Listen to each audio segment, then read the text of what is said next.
आइए मैं आपसे तीसरे ग्रह की बात करता हूं और वह है शुक्र। शुक्र कैसा है? शुक्र की जो देह है, जो कांति है, वो एकदम केरा बदन, सुंदर कपल जैसा चेहरा, घुंघराले बाल। शरीर विशाल जरूर होता है लेकिन पूरी तरह से गठा हुआ होता है, फैला हुआ नहीं होता। बृहस्पति वाले का शरीर फैला हुआ हो सकता है, शुक्र वाले का फैला नहीं होगा। रंग गेहुआ सुंदर, लेकिन उसके अंदर कुछ स्त्रियोचित यानी स्त्रियों जैसे स्वभाव भी उसका होता है। और शुक्र को शुभ ग्रह माना गया है। हालांकि वो राक्षसों का मंत्री है, देवगुरु नहीं है, वो दैत्य गुरु है, लेकिन फिर भी शुभ है क्योंकि शुक्र को शुभता में लिया गया है। शुक्र सभी रंगों का मिश्रण है। जब आप हीरा देखें उसके अंदर आप चमक देखिए, हरी पीली नीली बहुत सारी चमकें निकलती हैं। और जैसा कि बृहस्पति में हम देख रहे थे वह अंडाणु है, तो शुक्र शुक्राणु है। और इसलिए दाम्पत्य में प्रेमिका या पत्नी के संबंध में शुक्र का विशेष महत्व है। इंद्रिय सुखों को प्राप्त करने के लिए शुक्र का बलि होना बहुत जरूरी है, क्योंकि शुक्र जो है वो दूध से दही, दही से घी और घृत तुल्य बल देने वाला है। यानी सबसे ज्यादा जो बल होता है दूध की अपेक्षा घी में होता है। और शरीर के अंदर रक्त से ज्यादा बल धात में होता है।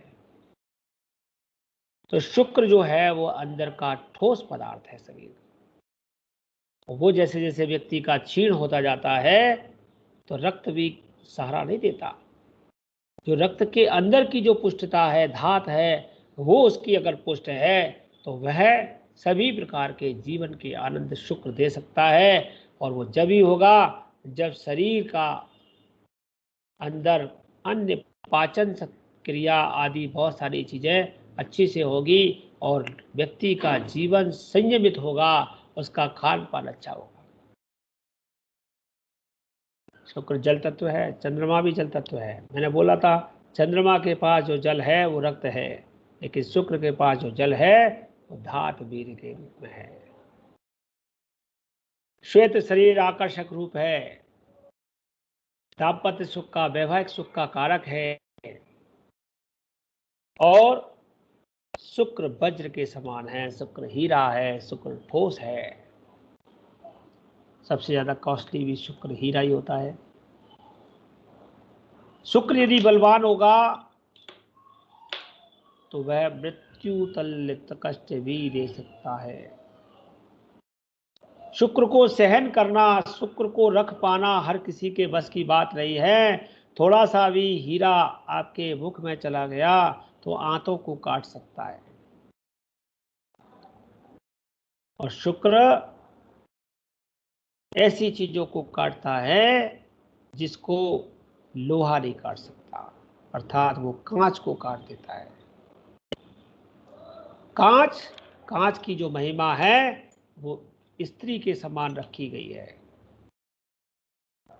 जैसे किसी स्त्री को, कन्या को सहज करके रखना पड़ता है कि कहीं किसी प्रकार की कोई अभद्रता होकर के यह टूट न जाए, ये खराब ना हो जाए। और कांच जैसे सहज के रखा जाता है कि कहीं गलती से भी ये चटक ना जाए। और उसको चटकाने में, उसको तोड़ने में केवल एक ही ग्रह होता है और वो शुक्र होता है। शुक्र बली होने पर इस प्रकार की सुखों को बढ़ा देता है, लेकिन शुक्र कमजोर होने पर व्यक्ति को भौतिक सुख नहीं मिलने देता और अपने जीवन में व्यक्ति भौतिक सुखों के लिए तरसता रहता है।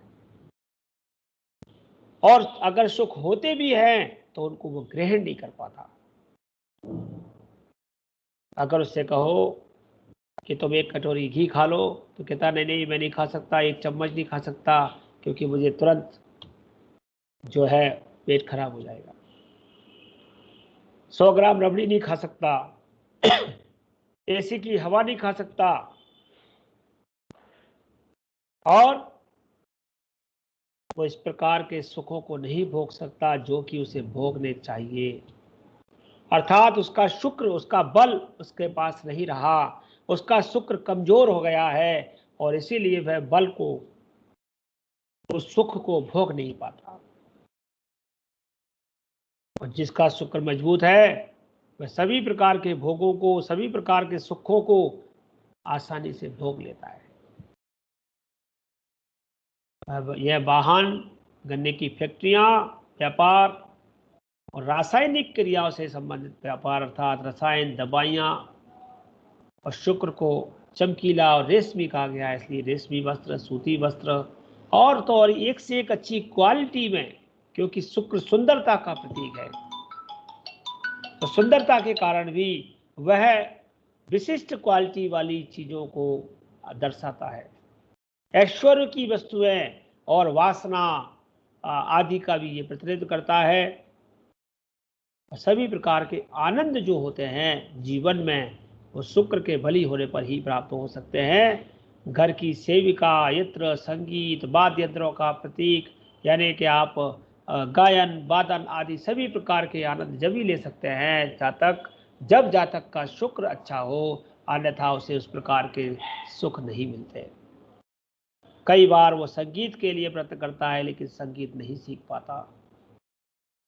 शरीर के अंग, शरीर के जिन भागों का प्रतीक है, ये यौन आदि संबंधी हमारे जो गुप्त जनेंद्रिय आदि हैं, वो सब, और रोगों में ये बहुत बुरे बुरे रोगों को देता है, क्योंकि ये विलासता देता है, ये भोग देता है और ये दाम्पत्य देता है। ये सप्तम भाव का प्रतिनिधित्व करता है, सप्तम भाव जनेंद्रिय है, इसलिए वहां से जुड़े हुए सारे रोगों को ये आपको देता है। रति संबंधी शिकायतें यानी रति रोग, असमर्थता, गठिया रोग, दृष्टि कमजोर होना, दृष्टि कमजोर भी जब होती है, सूंघने की शक्ति कम होना और अनेक प्रकार की जो बीमारियां इसमें लिखी गई हैं, वो सब शुक्र देते हैं। क्योंकि शुक्र की 7वीं राशि तुला राशि सप्तम भाव में पड़ती है और शुक्र विपुल वैभव धन संपदा भी देते हैं, क्योंकि शुक्र की दूसरी राशि द्वितीय भाव में पड़ती है। तो प्रत्येक ग्रह की भाव के काल पुरुष के अनुसार जो राशि जहां पड़ती है उनके अनुसार भी इनके फल होते हैं, और शुक्र सप्तम भाव का ही कारक होता है, इसलिए सबसे ज्यादा प्रभाव शुक्र का सप्तम भाव से होता है। शुक्र भी ब्राह्मण है लेकिन यह एक तामसी ब्राह्मण है, इसका लिंग स्त्री है, अर्थात इसके अंदर स्त्रियोचित कार्य करने के प्रति ये बहुत ज्यादा इसमें रुझान होता है। और ये दक्षिण पूर्व माने अग्नि कोण इसकी दिशा है, अर्थात हमेशा अग्नि की तरह चमकीला होता है। इसके अंदर अग्नि बहुत होती है, इसके अंदर ऊर्जा बहुत होती है, यानी कि अन्य ग्रहों की अपेक्षा, सभी ग्रहों की अपेक्षा सबसे ज्यादा ऊर्जावान ग्रह यदि कोई है तो आपकी कुंडली में शुक्र है। और शुक्र व्यक्ति को राजा भी बनाता है, शुक्र शासकीय वृत्ति भी देता है। सूर्य के बाद दूसरे नंबर पे यदि किसी को पिता का कारक कहा गया है स्थिर कारक में, तो शुक्र को कहा गया है। और शुक्र जिनके बली होते हैं वो राजकीय क्षेत्र में भी नौकरी करने वाले होते हैं। इस प्रकार से शुक्र की महिमा मंडन करते हुए